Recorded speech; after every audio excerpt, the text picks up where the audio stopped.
नमस्ते दोस्तों, आज हम बात करेंगे महंगाई यानी इन्फ्लेशन के बारे में। आसान शब्दों में महंगाई का मतलब है समय के साथ चीजों और सेवाओं की कीमतों में लगातार बढ़ोतरी होना, जिससे हमारे पैसे की खरीदने की ताकत कम हो जाती है। मतलब जो सामान आप आज 100 रुपए में खरीद सकते हैं, कुछ साल बाद उसी के लिए आपको ज्यादा पैसे देने पड़ सकते हैं। इस महंगाई को मापने का सबसे आम तरीका है कंज्यूमर प्राइस इंडेक्स यानी CPI। इसमें रोजमर्रा की चीजों और सेवाओं की कीमतों को ट्रैक किया जाता है। आज की वीडियो में हम महंगाई के अलग अलग प्रकारों को आसान भाषा में समझेंगे। चलिए शुरू करते हैं। महंगाई का सीधा मतलब है सामान और सेवाओं की कीमतों में सामान्य बढ़ोतरी। जब ज्यादातर चीजों की कीमतें एक साथ बढ़ती हैं, तो हमारी परचेसिंग पावर घटती है। CPI एक बास्केट की तरह है, जिसमें आम आदमी के खर्च की जरूरी चीजें होती हैं। पिछले साल की तुलना में इस साल अगर इस बास्केट की कीमत बढ़ी है, तो उसी प्रतिशत को महंगाई दर कहते हैं। डिमांड पुल इन्फ्लेशन तब होती है जब बहुत सारा पैसा बहुत कम सामान के पीछे भागता है। जैसे नया स्मार्टफोन है, यूनिट्स कम है, खरीदार ज्यादा, तो कीमतें बढ़ जाती हैं। यह तब भी हो सकता है जब टैक्स कम हो जाए या लोन सस्ते हो जाए, जिससे लोगों के पास खर्च करने के लिए ज्यादा पैसा आ जाए। जब मांग सप्लाई से तेजी से बढ़ती है, तो कीमतें ऊपर जाती हैं। कॉस्ट पुश इन्फ्लेशन तब होती है जब सामान या सेवाओं को बनाने की लागत बढ़ जाती है। जैसे कच्चे माल या मजदूरी महंगी हो जाए, तो कंपनियां कीमतें बढ़ा देती हैं।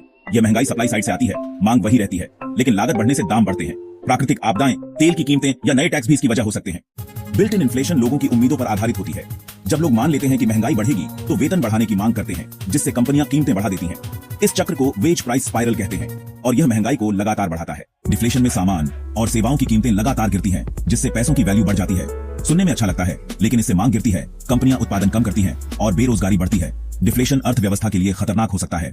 डिसइन्फ्लेशन का मतलब है महंगाई की दर का कम होना, नॉट कीमतों में गिरावट। चीजें अभी भी महंगी हो रही हैं, लेकिन धीमी रफ्तार से। यह आमतौर पर अच्छी खबर मानी जाती है, खासकर जब महंगाई बहुत ज्यादा हो।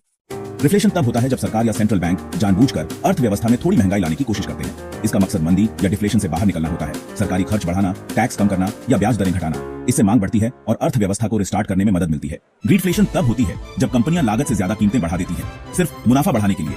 वे सप्लाई चेन या बाहरी कारणों का बहाना बनाती हैं, लेकिन असल में स्थिति का फायदा उठाती है। जब कंपनियों के मुनाफे महंगाई दर से भी तेज बढ़े, तो ग्रीडफ्लेशन का शक गहरा हो जाता है। लॉफ्लेशन वह स्थिति है जब महंगाई की दर बहुत कम और स्थिर रहती है, आमतौर पर 1 to 2%। यह आर्थिक स्थिरता और विकास का संकेत है।